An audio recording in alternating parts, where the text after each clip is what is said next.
Muito bem, Mateus capítulo 24, nós estamos estudando sobre escatologia, a doutrina do fim dos tempos. Lembrando que escatologia, irmãos, essa doutrina da escatologia era uma doutrina aberta para muita discussão, muito debate. Nem todos compreendem ela do mesmo modo. Eu quero lembrar você, está aí na tela, três posições principais, que nós temos em relação à escatologia, a doutrina do fim. Uma posição que nós chamamos de preterista, que entende que todas as profecias relacionadas todas as profecias que nós encontramos no Novo Testamento já se cumpriram no passado, até o ano 70, quando Jerusalém foi destruída, tudo já se cumpriu. Só o que falta é Jesus vir nos buscar. A visão escatológica idealista, que entende que todas as profecias de Jesus, elas estão se cumprindo já hoje. Todo o Apocalipse, todas essas coisas já estão se cumprindo hoje de modo espiritual, E também a visão futurista, que é a nossa visão. A visão futurista que entende que as profecias, várias delas do Antigo e do Novo Testamento, vão se cumprir, ainda não se cumpriram, elas precisam se cumprir, elas irão se cumprir em algum momento, tá bom? Então nós somos futuristas, os pastores dessa igreja são futuristas. Nós cremos que as profecias de Apocalipse, as profecias de Daniel, as profecias, elas ainda irão se cumprir. Algumas já se cumpriram de fato, mas outras ainda vão se cumprir, e é nisso que nós cremos. Nós entendemos que esse tipo de interpretação futurista, ele é mais plausível e mais completa. A gente entende que ela abrange mais os textos bíblicos, sem ignorar a interpretação de alguns. E nós estamos então lembrando a vocês uma visão panorâmica dos eventos futuros, está aí na sua tela também, aquele mapinha de tudo que a gente entende que falta acontecer. Esse mapa que você está vendo é um resumo, tá bom? Não é tudo, é só um resumo. Nós entendemos que hoje nos encontramos na era da igreja, está vendo a igrejinha aí na sua tela, né? Nós entendemos que nos encontramos na era da igreja. O próximo evento escatológico será o arrebatamento da igreja. Para o arrebatamento não há sinal. A Bíblia diz que o arrebatamento acontecerá no abrir e fechar de olhos, virá como um ladrão da noite sem avisar. Não sabemos quando o arrebatamento irá acontecer, mas depois do arrebatamento, aí sim, Apocalipse capítulo 6 em diante, narra todos os detalhes, o que vai acontecer e até mesmo quando Jesus voltará. Não precisamente o dia e a hora, mas saberemos os tempos sim, porque o próprio Senhor Jesus nos mostra isso. Então nós vemos que depois do arrebatamento da igreja, aí sim começará um período da história chamado de tribulação. Tribulação, onde várias coisas estarão acontecendo no céu e várias coisas estarão acontecendo aqui na terra. Aqui na terra, várias situações narradas em Apocalipse e outros textos bíblicos, e aqui em Mateus também, Jesus está falando sobre isso, algumas coisas que estarão acontecendo aqui na terra. Em paralelo a isso, a igreja que tiver sido levada aos céus estará tendo o seu tempo junto com Cristo, o tribunal de Cristo, onde prestaremos contas a Ele de como vivemos, de como usamos a salvação, os dons e talentos que Ele nos deu. Ele já nos alertou sobre isso, um dia vamos prestar contas a Ele, e também acontecerá o que Apocalipse 19 nos mostra, as bodas do Cordeiro, o casamento de Cristo com a sua igreja, quando Cristo voltará a celebrar a ceia. Quando Cristo voltará a tomar vinho, comer pão, junto agora com a sua noiva, com a igreja. E aí então estaremos para sempre com Ele, para onde Ele for iremos com Ele também. Neste período aqui na terra, o anticristo surgirá, e com o anticristo surgirão também os selos, as taças, os cálices, as trombetas da justiça e da ira de Deus. O dia do Senhor começará e culminará na volta do Senhor Jesus Cristo, na batalha do Armagedon, levando assim a história da humanidade para aquilo que nós entendemos em Apocalipse capítulo 20, o reino de Cristo sobre a terra. O reino de Cristo sobre a terra. No final do reino de Cristo, um período que a Bíblia chama de 1000 anos, haverá então o juízo final. Aí sim chegaremos no juízo final, que nós chamamos, e a Bíblia chama de grande trono branco, quando todos os humanos de todas as eras estarão diante de Deus. Aqueles que ainda não ressuscitaram, porque não creem em Cristo, ressuscitarão, os ímpios, e todos estaremos diante de Deus. Muitos serão lançados no lago de fogo do inferno, e estarão para sempre condenados a uma eternidade afastados de Deus. E outros entrarão naquilo que a Bíblia chama, Apocalipse 22, de novos céus e nova terra. Quando chegar o fim, estaremos desfrutando então de um novo começo. Um novo começo que durará para sempre, de um modo que nós não entendemos completamente, não temos todas as informações, mas sabemos que será perfeito, sem dor, sem doença, sem sofrimento, sem mágoa, sem rancor, sem envelhecimento, 100% saudáveis, vivendo para sempre diante do Senhor, com um corpo glorificado, tal qual o corpo de Jesus Cristo, quando Ele ressuscitou. Por que eu estou falando tudo isso para você? Porque o texto que nós estamos estudando, Mateus 24, está tratando de um período aí que está na sua tela, que é o período da tribulação. Mais precisamente, Jesus está falando do que vai acontecer no período da tribulação aqui na terra. Então, Mateus 24 se encaixa aí, tá bom? Junto com Mateus 24, Daniel capítulo 9 e Apocalipse capítulo 6 a 19 também estão tratando deste período da história. Então, só lembrando os irmãos, Mateus capítulo 24 está tratando do programa profético para Israel. Não é só para Israel as profecias do futuro, mas aqui em Mateus 24, em Daniel capítulo 9, nós vamos ver hoje, Jesus está tratando e Deus está tratando do que vai acontecer especificamente com Israel. As profecias, elas têm relações com o mundo inteiro, mas aqui o foco de Jesus é a Palestina, o que estará acontecendo na Palestina nos dias da tribulação. Então é o programa profético para Israel até o retorno de Jesus e o estabelecimento do seu reino. É disso que ele está falando aqui em Mateus capítulo 24, respondendo então contextualmente duas questões dos discípulos, que estão no versículo 3. Nós vimos tudo isso semana passada. Os discípulos fazem duas perguntas para Jesus. A primeira delas: Senhor, diz-nos quando essas coisas acontecerão. As coisas que ele já havia dito em relação ao templo, que o templo seria destruído. Aqui em Mateus 24, Jesus não responde essa pergunta. A resposta dessa pergunta se encontra em Lucas 21. Mas eles vão fazer uma segunda pergunta para Jesus. Qual será o sinal da tua vinda e do fim dos tempos? Qual será o sinal da tua vinda e do fim dos tempos? Os discípulos, os judeus, associam a vinda de Cristo, a volta no Messias, a chegada, no caso para eles, né, a chegada no Messias na terra, com o fim dos tempos. A Bíblia chama o fim dos tempos de um período, o dia do Senhor. O fim dos tempos, que a Bíblia fala, não é um momento onde tudo vai acabar e todo mundo vai estar no céu ou no inferno. Não é isso. O fim dos tempos é um período que o Antigo Testamento chama de dia do Senhor. É um período longo de tempo e os discípulos associam então aqui a vinda de Jesus com o período do fim. Essa é a mesma pergunta que Pedro vai fazer para Jesus em Atos capítulo 1, versículo 6, depois que Jesus ressuscita. E aí, é agora, Senhor? E Jesus fala, não compete a você saber quando será. O que compete a você saber é que o Espírito Santo virá e dará poder para você continuar falando sobre mim. Atos 1, 8. Então nós vimos na semana passada, versículos de 4 a 14, o período da tribulação, o início das dores. Jesus chama esse período de princípio das dores. Nós vimos isso. É quando a igreja já tiver sido arrebatada e os selos da ira de Deus começarem a ser abertos nos céus. O anticristo surgirá, desgraças sobrevirão à terra. Imagine você, uma boa parte da população mundial desaparecendo, com uma pequeníssima parcela da população mundial morrendo agora de coronavírus. A gente já está, vários países estão em colapso econômico. Imagine quando uma grande parcela do mundo, creio eu que muitas pessoas são verdadeiramente crentes hoje no Senhor Jesus, imagine grande parcela do mundo sendo arrebatada, o colapso que este mundo entrará. E para piorar as coisas, o dia do Senhor começará, a ira do Senhor começará a ser derramada sobre a terra, sobre toda a maldade humana. Então várias desgraças acontecerão e nós vimos isso na semana passada. Vimos também que este período de tribulação, enquanto a tribulação estiver acontecendo, ela terá três características que Jesus destaca aqui. Guerra contra os cristãos, porque a igreja foi arrebatada. De onde surgem esses cristãos? Talvez seja você um deles, que está se auto-enganando, vindo à igreja, brincando com Deus, e um dia, quando toda a igreja for arrebatada, você reconhecerá que brincou com Deus, e então vai se converter de verdade. Talvez você seja um destes. Talvez você seja uma pessoa que vai estar assistindo talvez essa mensagem daqui a muitos anos.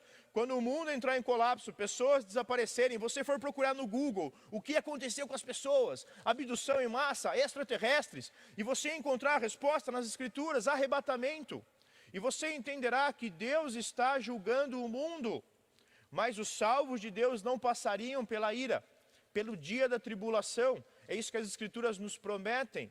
E muitos então vão se converter durante a tribulação e estes serão perseguidos. A Bíblia fala de 144 mil jovens judeus que vão se converter. E nós terminamos a aula passada falando sobre eles. 144 mil jovens judeus que vão se converter e sairão pelo mundo pregando o Evangelho. E aí vem Mateus capítulo 24, versículo 14. Eu quero ler com vocês mais uma vez. Este Evangelho do Reino será pregado em todo o mundo como testemunha a todas as nações e então virá o fim. O Evangelho será pregado em todo o mundo durante o período da tribulação. Não é como muitos entendem, precisamos pregar para que Jesus volte. Não, o arrebatamento vai acontecer, a tribulação vai começar e quando a tribulação começar, pessoas também vão se converter e estas que serão convertidas vão ser perseguidas pelo anticristo. Mas a sua perseguição fará com que elas sirvam ainda mais ao Senhor, pregando o Evangelho a todo o globo terrestre. E então, enquanto elas pregam o Evangelho em todo o globo terrestre, virá o período do fim que Jesus começa a dizer na sequência. Então, o período da tribulação será um período de guerra contra os cristãos, um período de declínio moral e social, onde as pessoas vão se odiar umas às outras, só vão querer o seu próprio pão, o seu próprio alimento e os demais que morram de fome, e um período alcançado pelo Evangelho. O mundo vai ser alcançado pelo Evangelho. Entramos então no versículo 15. É interessante, irmãos, e entendam isso, porque no versículo 14, Jesus diz, então virá o fim. O fim não é o ponto final e acabou. Porque o texto continua, Jesus continua explicando, o fim, como eu já disse, é um período, não é um evento, mas é um período, o período do fim dos tempos. Porque o próprio Senhor Jesus diz, então virá o fim, mas ele não para de falar. Ele começa a falar um monte de coisa que vai acontecer no fim. Apocalipse nos mostra isso, que o fim é um período. E o fim do fim, Apocalipse 22, quando a Bíblia acaba, nós estamos começando uma nova eternidade ao longo de Deus. Então o fim não é um ponto final, o fim é um período escatológico. E nós vamos entrar então hoje no que nós chamamos aqui, ou melhor, no que Jesus chama de grande tribulação. Olha o versículo 21 de Mateus 24 comigo. É Jesus quem vai dar um nome para esse período. Porque haverá então grande tribulação, como nunca houve, desde o princípio do mundo até agora, nem jamais haverá. Sequer o dilúvio chegou perto de um período tão devastador como o período da grande tribulação. Jesus mesmo divide esse período aqui em tribulação e grande tribulação. Mas do que Jesus está falando? Do que Jesus está falando? Vamos começar então a estudar a continuação do texto. Semana passada nós paramos no versículo 14. Olhe comigo o versículo 15, e eu espero ir além do versículo 15 hoje com vocês, tá bom? Mateus capítulo 24, versículo 15. Assim, olha como começa o período do fim. Quando vocês virem o sacrilégio terrível, se você está acompanhando na revista atualizada, ele diz o abominável da desolação. Quando vocês virem, do qual falou o profeta Daniel, no lugar santo, quem lê, entenda. Então, os que estiverem na Judéia, fujam para os montes. E ele vai começar a falar da perseguição que este sacrilégio terrível, abominável da desolação, irá causar sobre todo o mundo. É interessante porque o versículo 15, ele começa falando do fim. Mas de novo, o fim é um período. Eu estou enfatizando isso para você entender. O próprio Senhor Jesus fala, então virá o fim. E ele começa a explicar o tempo do fim. E o tempo do fim começa então com a manifestação do anticristo. Você vai lembrar que esse personagem aqui, ele já surgiu semana passada. Quando o período da tribulação começa, o primeiro selo da ira de Deus é o surgimento desse camarada aqui, como alguém que traz uma bandeira branca, uma bandeira de paz, querendo unir o mundo por meio da paz. Mas agora ele vai mostrar a sua verdadeira face. Depois de um tempo, quando ele vai conseguir unir muitas nações a si mesmo, como um líder mundial, ele então vai declarar a sua verdadeira intenção, que é se tornar um ditador mundial, um anticristo. Ele vai dizer aqui para nós, na NVI, ele vai chamar esse camarada aqui de sacrilégio terrível. Na revista atualizada, ele vai chamá-lo de abominável da desolação. É a mesma possibilidade de interpretação do hebraico para cá e do grego, tá bom? Porque aqui Jesus está citando Daniel. Ele vai dizer aqui, como disse o profeta Daniel, quem lê, entenda. E aí eu te pergunto, você entendeu o que Jesus está dizendo aqui? Porque Jesus está falando que você precisa entender. Ele está falando que eu preciso entender. Ele está citando aqui o profeta Daniel. Se você não entendeu, ou se você já entendeu, mas quer entender um pouco melhor, eu quero convidar você então agora a abrir a sua Bíblia comigo em Daniel, para que a gente possa entender o que Jesus está dizendo. Senão nada fará sentido. Se não entendermos o que Jesus está falando sobre Daniel, nada mais fará sentido. Então, por gentileza, abra a sua Bíblia comigo em Daniel, capítulo 9, versículos de 24 até 27. É aqui que Jesus está se referindo, Jesus está citando este período. Daniel, capítulo 9, versículo 24.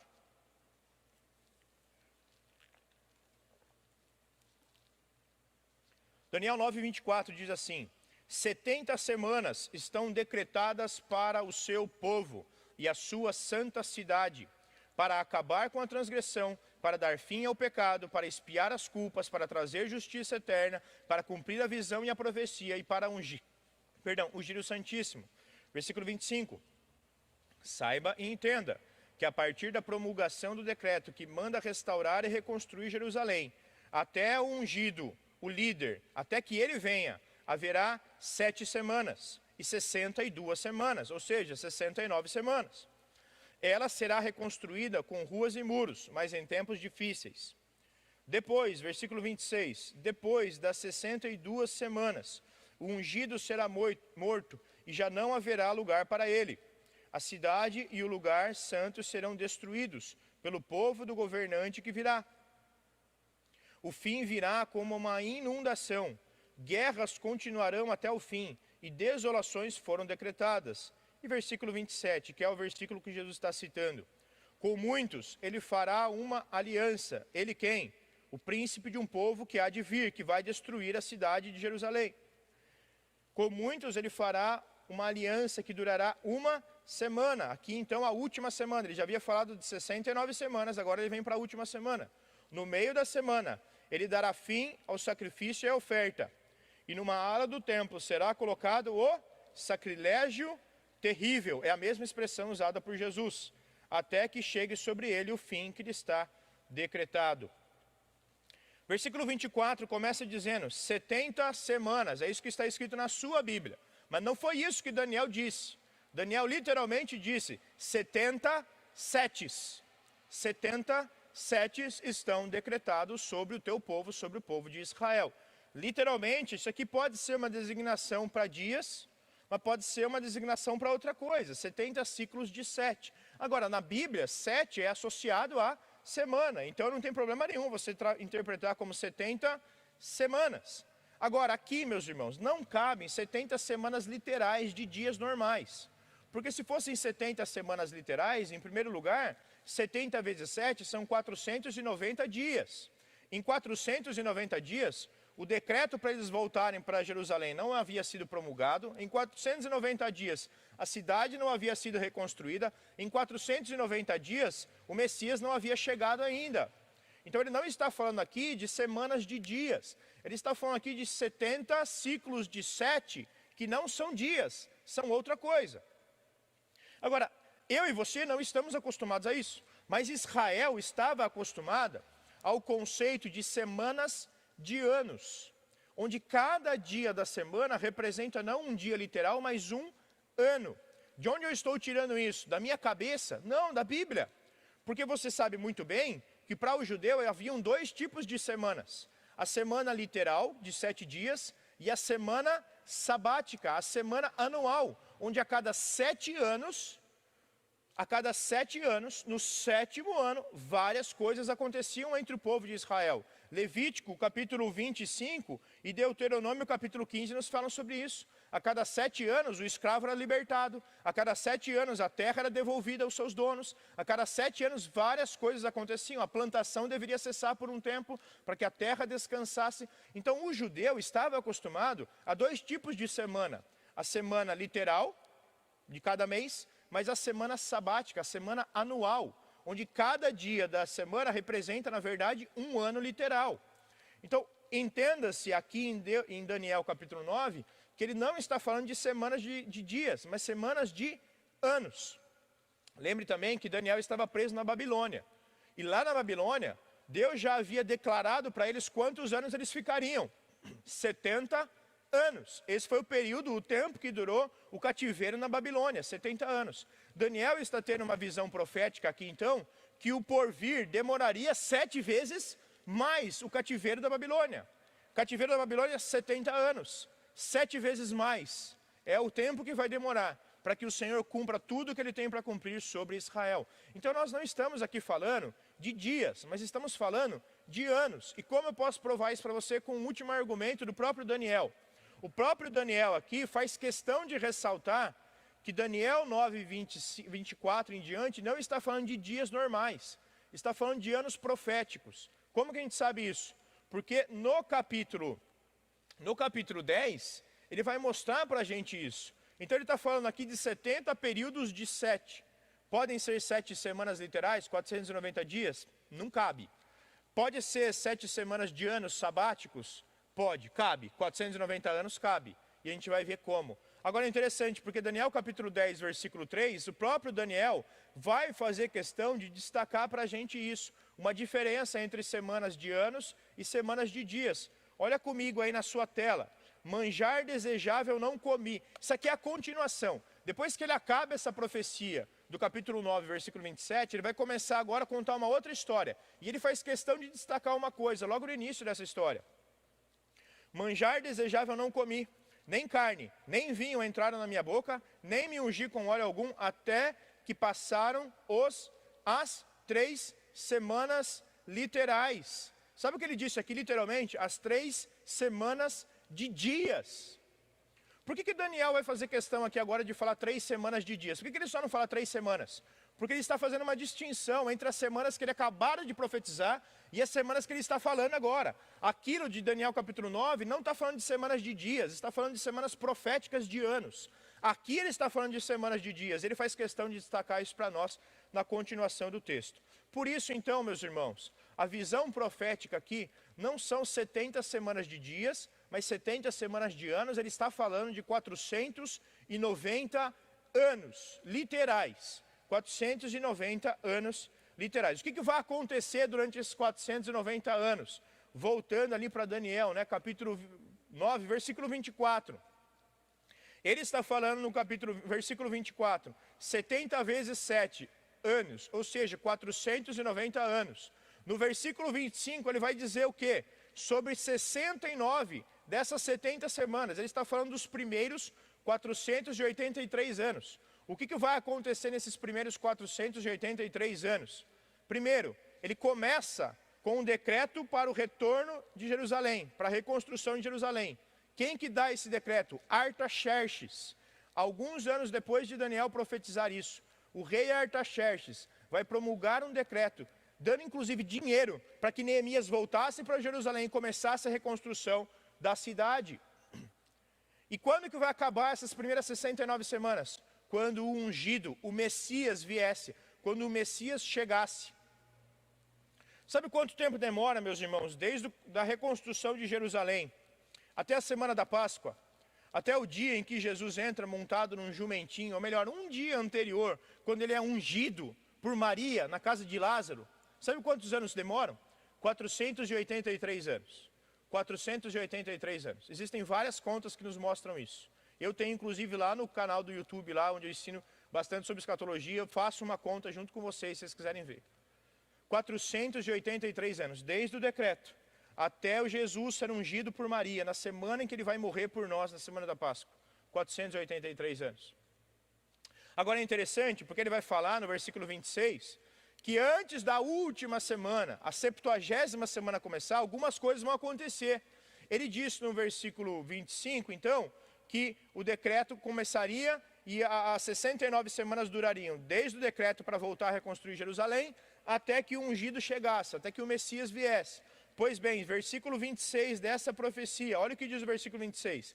Depois das 62 semanas, entenda-se aqui 69, porque ele exclui as 7 primeiras, o ungido será morto e já não haverá lugar para ele. A cidade e o lugar santo serão destruídos pelo povo de um governante que virá. Daniel já havia profetizado sobre esse camarada aqui, nos capítulos 7 e 8. E nós entendemos perfeitamente hoje que o príncipe seria um governante do Império Romano. E foi o que aconteceu, porque no ano 70, o imperador Tito destrói a cidade de Jerusalém. Do jeito que Jesus está dizendo, do jeito que Daniel está vendo aqui. O governante de um povo que virá, Império Romano. O fim virá como uma inundação. Guerras continuarão até o fim e desolações. Então o que vai acontecer no versículo 26? Depois desses 483 anos, o ungido vai ser morto, isso já aconteceu. A cidade e o templo serão destruídos, isso já aconteceu no ano 70, por um príncipe de um povo que virá, Império Romano, isso já aconteceu. Agora vem então o versículo 27, a última semana profetizada por Daniel, e é dela que Jesus está falando. Do versículo 27, a última semana, o que falta acontecer? E nós estamos falando aqui de um período, então, de uma semana que significam 7 anos. Os últimos 7 anos. Há um vácuo de tempo entre o versículo 25 e o versículo 27. Essas 70 semanas, elas não acontecem de modo contínuo. Quando termina a 69ª semana, há um vácuo de tempo. O versículo 26 é um vácuo. O Messias tem que morrer, a cidade vai ser destruída, até então que venha o versículo 27. Quando que começa então o versículo 27? Versículo 27, vamos ler juntos. Com muitos, ele fará uma aliança. Ele quem? Este príncipe que destruiria a cidade de Jerusalém. Tito fez isso no ano 70? Não, ele não fez uma aliança mundial. Por isso que muitos entendem que quando o anticristo chegar, que aqui o versículo 27 é a personificação do anticristo, quando ele vier, ele será alguém que virá da Europa, representando o império, o antigo império romano. Porque é um príncipe do mesmo lugar, da mesma região do mundo, do mesmo império, da Europa. E faz todo sentido isso. Quando ele vier, ele fará uma aliança que durará uma semana, ou seja, 7 anos. No meio da semana, ele dará fim ao sacrifício de ofertas. Quanto que é o meio de uma semana? Meio de 7 é o quê? 3,5. Então, com 3 anos e meio, depois de 3 anos e meio que ele fizer a sua aliança global, no meio deste período, ele vai começar então a mostrar a sua face para todo o mundo. E numa ala do templo será colocado o sacrilégio terrível. O que é esse sacrilégio terrível? A própria Bíblia diz que ele próprio é o sacrilégio terrível. A gente já vai ver isso.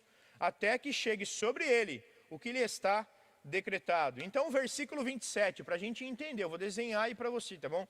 Versículo 27 diz assim, falta então uma semana. O que vai acontecer nessa última semana? Uma aliança que vai durar um período de 7, ou seja, 7 anos. Quando que começa então o período da tribulação? Quando a igreja for arrebatada? Não. O período da tribulação começará quando o anticristo firmar um acordo de paz mundial com várias nações, não com todas, porque o próprio texto diz que é com muitas, não com todas, mas quando muitas nações assinarem um tratado de paz global, promovido por um homem, aí então começa o período chamado de tribulação, aí então podemos contar 7 anos até que Jesus Cristo volte. Não saberemos precisamente o dia, mas haverá muitos sinais para isso, e saberemos o período sim. A aliança vai ser partida no meio do período, ou seja, 3 anos e meio, ou 42 meses depois que o tratado de paz for assinado. Este homem que vem com a bandeira da paz, Apocalipse 6, versículos 1 e 2, este homem vai mostrar a sua verdadeira face. Dará fim aos sacrifícios do templo, e dentro do templo cometerá algo terrível. Terrível. Mateus capítulo 24, versículo 15, Jesus está falando justamente deste período. Jesus está citando este versículo. É a semana que falta acontecer. Essa semana ainda não começou. A última semana profetizada por Daniel ainda não começou. Ela vai começar quando um tratado de paz mundial for assinado pelo anticristo com várias nações, depois que a igreja já tiver sido levada ao céu. É isso que nós entendemos. Na metade desse período, então, voltando para Mateus capítulo 24, versículo 15. Mateus 24, 15. Assim, quando vocês virem o sacrilégio terrível, do qual falou o profeta Daniel, no lugar santo, quem lê, entenda. Você está entendendo um pouquinho melhor agora? Jesus falou que você precisa entender, e eu quero que você entenda. Você está entendendo um pouco melhor? É disso que Jesus está falando, da última semana profetizada por Daniel. Os 7 anos da tribulação que virão sobre Israel e sobre toda a terra.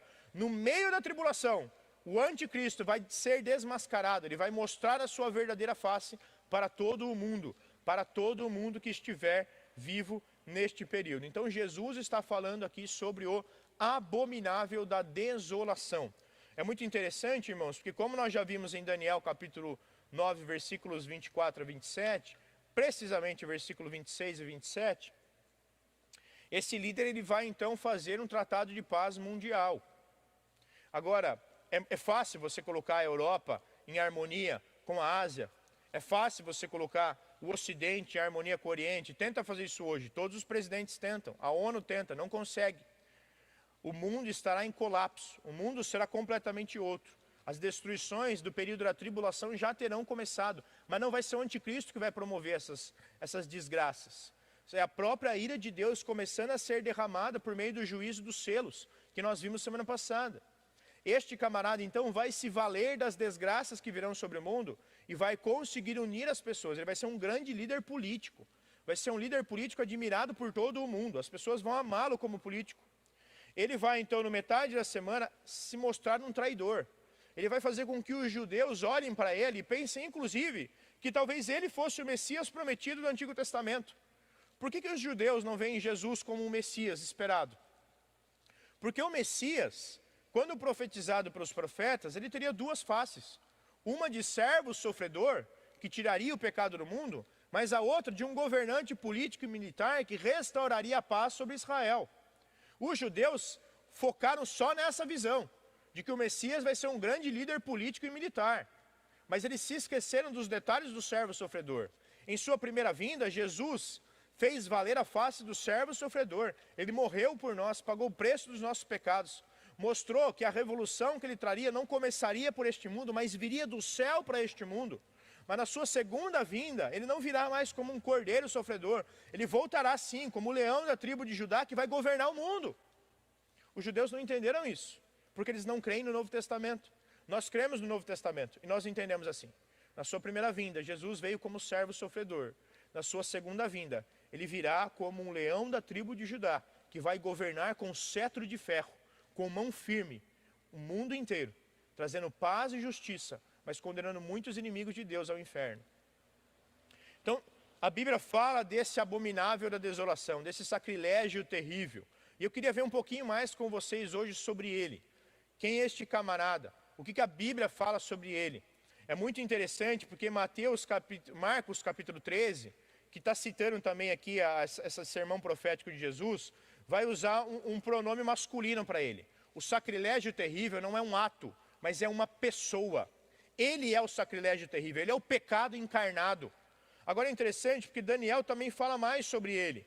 Daniel 11:31 diz, dele sairão forças que profanarão o santuário, a nossa fortaleza, e tirarão o sacrifício diário, estabelecendo uma abominação desoladora. Ou seja, ele vai remover o culto judaico. Agora presta atenção, por favor, presta muita atenção no que eu vou dizer. Versículo 26, não diz para a gente que o templo havia sido destruído? O templo foi destruído, né? Como que ele vai então fazer na metade da semana com que os sacrifícios judaicos sejam cessados? Para que os sacrifícios judaicos aconteçam, eles precisam ser realizados onde? No templo de Jerusalém. É por isso que nós entendemos, irmãos, que o templo vai ser reconstruído. Hoje existe uma mesquita muçulmana no lugar do templo. Só o que resta do templo é um muro de arrimo, chamado de Muro das Lamentações, onde os judeus vão até ele chorar, porque se lembram que lá em cima, no passado, havia o templo do Senhor. Este templo vai ser reconstruído. Como é possível, pastor? A faixa de Gaza é o lugar com o maior número de guerras do mundo. Como isso vai acontecer? Só o anticristo vai ter capacidade para fazer isso. Um líder político nato. Provavelmente vai conseguir dividir o pátio em 2 partes. E os judeus vão conseguir reconstruir o templo ali. E quando eles reconstruírem o templo ali, eles vão aplaudir o anticristo de pé. E vão começar a segui-lo. Muitos dos judeus. É isso que nós entendemos de Apocalipse.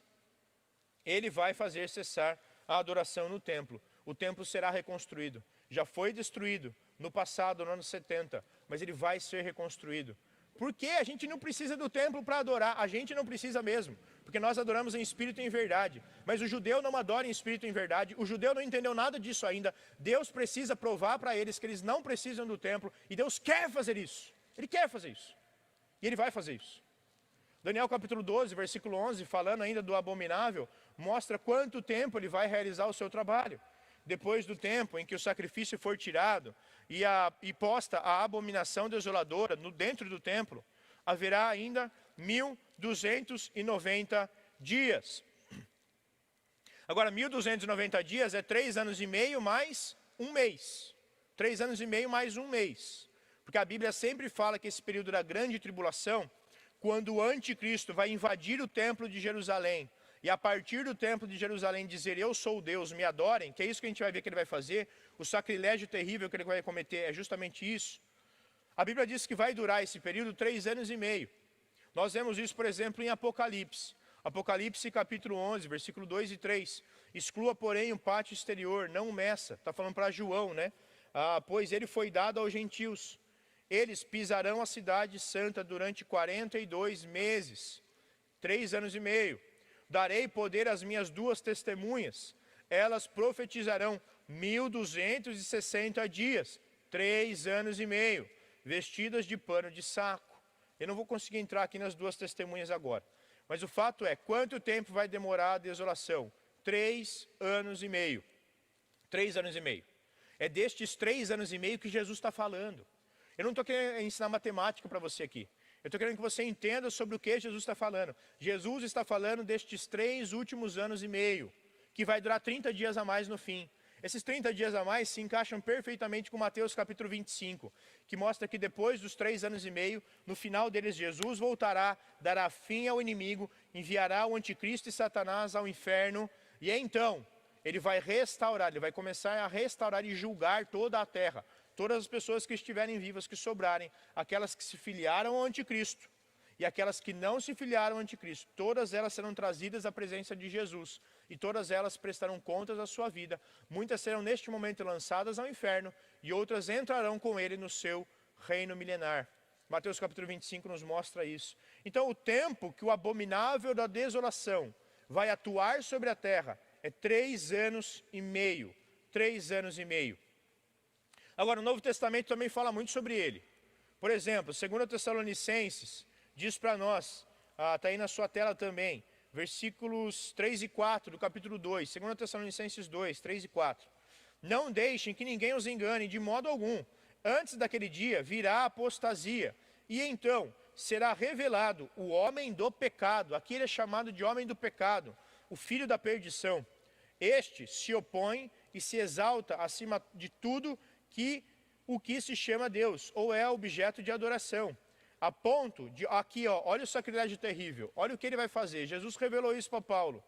O sacrilégio terrível será esse, a ponto de se assentar no santuário de Deus, proclamando que ele mesmo é Deus. Isso nunca aconteceu, isso ainda vai acontecer. O templo será reconstruído, o anticristo vai ajudar a reconstruí-lo, mas no meio da tribulação, ele vai entrar lá dentro e vai dizer, a partir de agora só existe um Deus, eu sou esse Deus, me adorem ou morram, me adorem ou morram. Ele vai se opor contra Deus, vai se exaltar como se fosse Deus, o mesmo pecado que Satanás cometeu no início. Ele irá se autoproclamar Deus e reivindicará a adoração para si. Por fim, mas não menos importante, falando sobre o abominável da desolação, o anticristo. Abra sua Bíblia comigo agora em Apocalipse capítulo 13. Apocalipse capítulo 13. Vai falar bastante também sobre o que ele fará e quanto tempo vai durar a praga chamada anticristo sobre a face da terra. Vai falar o que ele vai fazer e vai falar quanto tempo vai durar. Jesus também está falando sobre isso aqui. Mas eu quero ver o restante das escrituras com você, para você ver como a Bíblia prova a própria Bíblia. Como a Bíblia se autoexplica. Como nós podemos acreditar nas escrituras. Apocalipse capítulo 13.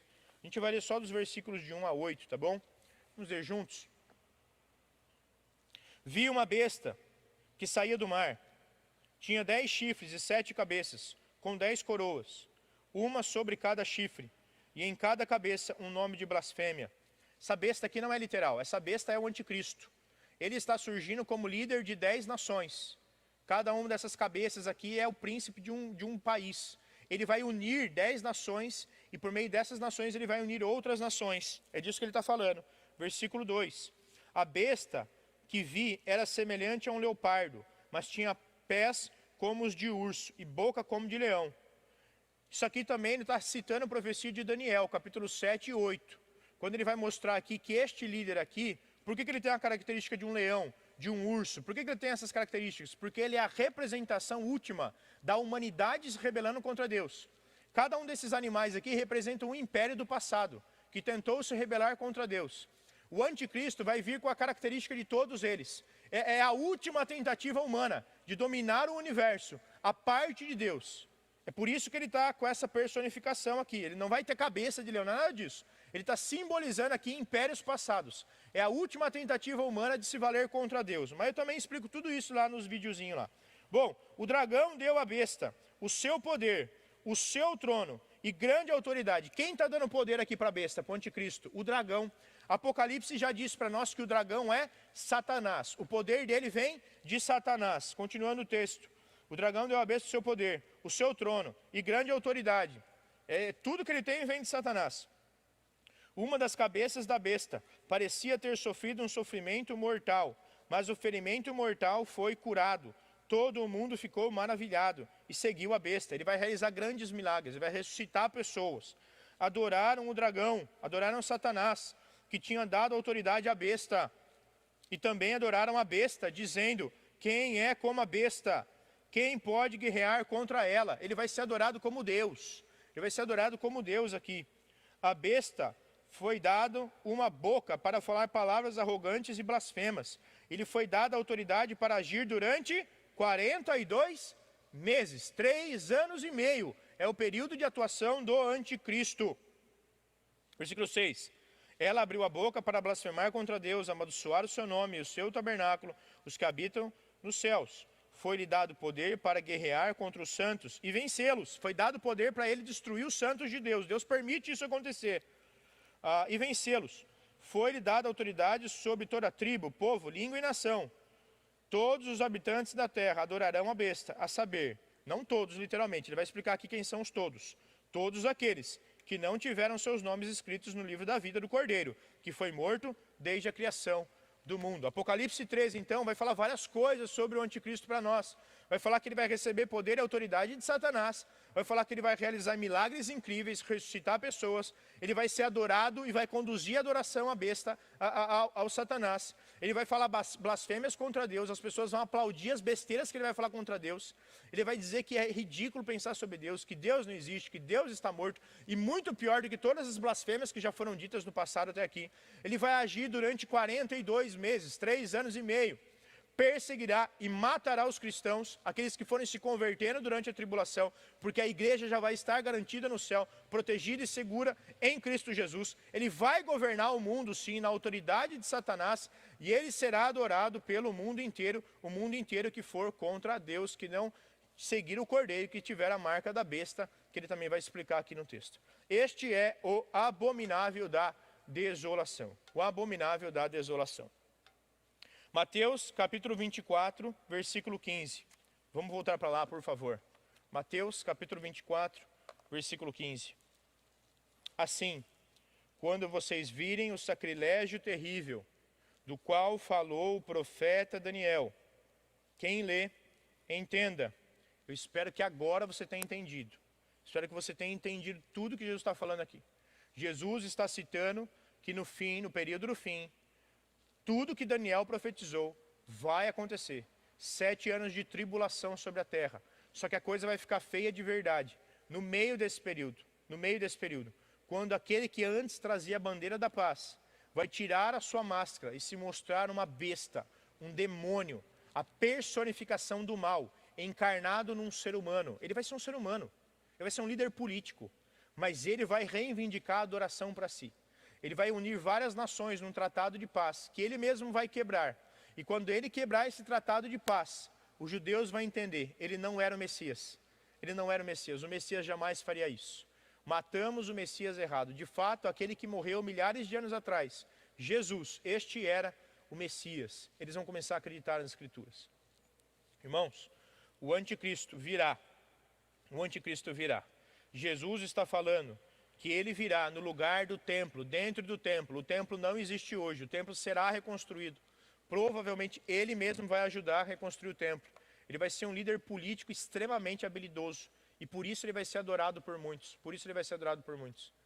A imprensa ama adorar um político que gosta de elogiar as pessoas. A imprensa gosta de promover pessoas que façam tudo de acordo com a vontade delas e com a vontade da agenda deste mundo, com a agenda globalista deste mundo. A imprensa ama isso e as pessoas amam também. As pessoas amam também e vão amá-lo, menos os eleitos de Deus. Jesus está então falando sobre este período. A partir do versículo 15, Jesus vai falar o que vai acontecer então nestes últimos 3 anos e meio da atuação do anticristo sobre a terra. O período que Jesus chama de grande tribulação. No final da grande tribulação não vai ser o fim do mundo. No final da grande tribulação Jesus voltará. Ele mesmo vai dizer isso aqui em Mateus 24. A gente vai chegar nisso, se Deus permitir, semana que vem. Se Jesus não voltar antes para nos arrebatar. Mas ele está falando aqui então desses últimos 3 anos e meio. Quando a besta, o anticristo, vai mostrar a sua cara, a sua face para o mundo. Quem é este homem? Quem é este homem? A Bíblia diz que já muitos anticristos existiam e existem por aí. Ou seja, muitas pessoas hoje, existem homens hoje, que têm em si o potencial para ser o anticristo. Têm em si o espírito do anticristo. Se a igreja for arrebatada, a qualquer momento esse camarada pode ser o anticristo. Mas não existe necessariamente um que a Bíblia vai dizer, não é fulano de tal que vai vir no ano tal. A questão é, o espírito do anticristo já paira sobre a terra. Muitos anticristos, muitos homens com potencial para ser ele, já se levantaram no passado. E existem no presente. A questão é, o que aguarda ele para ele se manifestar? Aguarda ser retirado da terra aquilo que o detém. E nós entendemos que o que detém o anticristo é a igreja. É a igreja. A igreja vai dizer, não vamos adorá-lo. Ele é o anticristo. Ele não vai conseguir nem no início dos 3 anos e meio enganar pessoas. Durante 3 anos e meio ele vai se fazer de bonzinho, vai enganar muita gente. Mas a igreja estará atenta. Então a igreja não estará aqui. Quando a igreja for arrebatada, o anticristo começará a mostrar a sua cara. Então, se a nossa cronologia estiver certa, eu e você nunca saberemos quem é o anticristo. Porque a gente vai estar onde? A gente vai estar no céu com Jesus. A gente vai voltar. No final da tribulação voltaremos com Jesus. Apocalipse 19 diz isso. E Mateus 24 diz isso. Voltaremos com ele. Mas nós não vamos saber, só no final a gente vai saber quem foi esse camarada. Se a nossa cronologia estiver certa e formos arrebatados antes do surgimento do anticristo. E eu não quero que você saiba quem ele é, tá bom? Eu quero que você saiba quem Cristo é. A grande questão, irmãos, é que o anticristo, ele é chamado aqui de abominável. Ele é abominável e ele traz o quê? Desolação, destruição. Abominável é algo escroto, algo podre, algo profano, algo sujo. E por onde ele passa, ele traz destruição, desolação, desgraça. É isso que o anticristo fará. Ele será alguém medonho, alguém pesado, alguém que por onde passar, se você não se submeter a ele, você vai ser perseguido, você vai ser morto, você vai ser destruído. Por onde ele passar, ele sairá conquistando o mundo para si mesmo. Para si mesmo.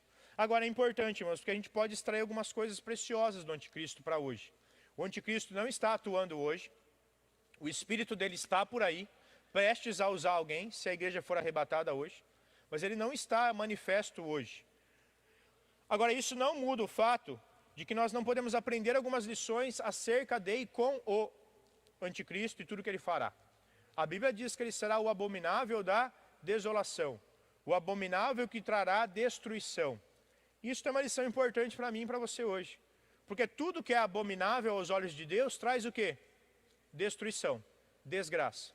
E de um modo muito menor, muito mais light, muito mais suave, não comparando totalmente com o anticristo, eu preciso alertar você disso. Nós estamos cercados por coisas que são abomináveis aos olhos de Deus hoje. Big Brother Brasil. Imagina Jesus assistindo Big Brother Brasil. Você acha que ele assistiria? Não assistiria, não. Um monte de filme que você assiste, séries. Várias pessoas que gostam de fazer stand-up, com piadas que humilham, que zombam o nome de Deus. Nós estamos cercados de coisas abomináveis aos olhos de Deus. E o que as coisas abomináveis aos olhos de Deus trazem? Destruição, destruição. Será assim no fim dos tempos com o abominável, com o anticristo. Mas não muda o fato de que essa lógica, essa matemática funciona hoje. Tudo que é abominável aos olhos de Deus traz destruição. Pornografia, abominável aos olhos de Deus. Você vai ficar olhando, vai trazer sabe o quê? Destruição para a sua vida, para a sua família, para o seu casamento. Filmes profanos trazem ideias que vão destruir a sua fé, que vão destruir o seu amor, que vão destruir a sua relação com o próximo. Então tome cuidado com tudo aquilo que é abominável aos olhos de Deus. Deus já declarou para nós, na sua palavra, o que é abominável aos seus olhos. Mentira, idolatria, feitiçaria, fofoca, pornografia. Todas essas coisas que são abomináveis aos olhos de Deus. Se você abraçar essas coisas, elas trarão sobre você destruição. Destruição da sua fé, destruição do seu relacionamento com Deus, destruição da sua família, destruição da sua vida. Essas coisas destroem. Então tome cuidado com tudo aquilo que é abominável. Nós estamos cercados de pessoas blasfemas, pessoas irreverentes, pessoas que zombam de Deus. Não ande na roda dos escarnecedores, porque eles vão destruir o seu relacionamento com Deus, vão destruir o seu amor pela igreja, vão destruir o seu amor pelo serviço cristão. Só sabem falar mal de coisas que não entendem.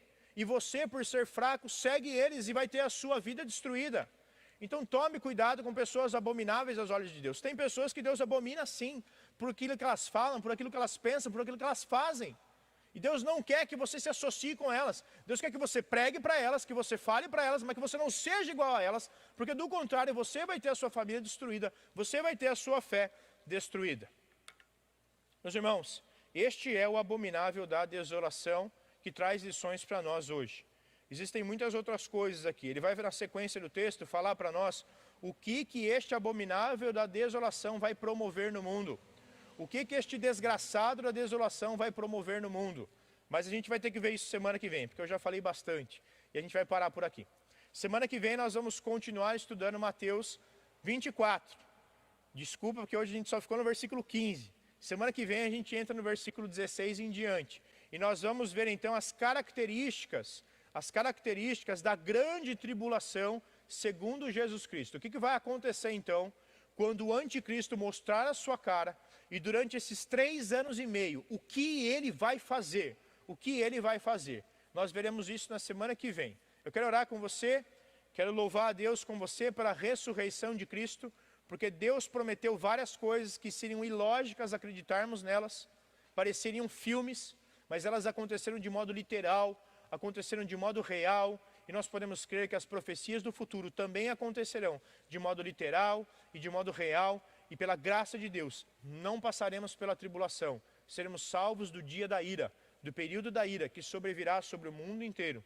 Nós veremos isso semana que vem com maiores detalhes. Eu quero orar mais uma vez, louvando a Deus por Jesus, o Messias verdadeiro, não o anti-Messias, não o falso ungido, não aquele que vai se ungir a si mesmo, mas aquele que foi ungido por Deus, aquele que foi ungido pelo Espírito Santo, o Messias verdadeiro, o nosso Salvador, aquele em quem nós podemos confiar, aquele por meio de quem nós somos salvos, aquele por meio de quem nós podemos rejeitar tudo que é abominável aos olhos de Deus e encontrar segurança, encontrar vida e paz. Eu quero orar com você, louvando a Deus pela vida de Jesus Cristo. Por gentileza, se você puder, se concentre comigo nessa oração. Senhor, nós te agradecemos nesta manhã pela tua palavra, que nos traz alertas tão importantes acerca do porvir. Senhor, nós cremos que não estaremos aqui quando o abominável da desolação vier. Nós cremos que já teremos sido levados à presença do Cordeiro, estaremos desfrutando do nosso casamento com Ele. Mas enquanto estiverem aqui na terra, aqueles que não crerem em Jesus estarão sofrendo nas mãos do anticristo. Deus, queremos pedir ao Senhor que o Senhor nos ajude a avaliar a nossa fé. Porque talvez muitos daqueles que se relacionam com essa igreja de algum modo, alguns dos que estão assistindo essa mensagem hoje, talvez estejam brincando com o Senhor e serão deixados para trás, porque não foram verdadeiramente salvos. Deus, nos ajude a nos avaliar constantemente para ver se de fato estamos na fé, como o apóstolo Paulo sempre alertava as suas igrejas. Dá, Senhor, que cada um possa ter uma reflexão sincera e que possamos de fato entregar a nossa vida a Jesus, aquele que morreu, mas que ressuscitou, para a glória do Teu nome, para trazer perdão e salvação a cada um de nós. Senhor, nos ajude a crermos em Cristo como o Messias enviado por Ti, verdadeiro, aquele que veio e que voltará, aquele que virá para reinar, aquele que é o Senhor da história, o Senhor de toda a glória. Abençoe o Teu povo, Deus, abençoe a Tua igreja. Nós oramos assim, em nome de Jesus, o único que é digno da nossa adoração. Amém.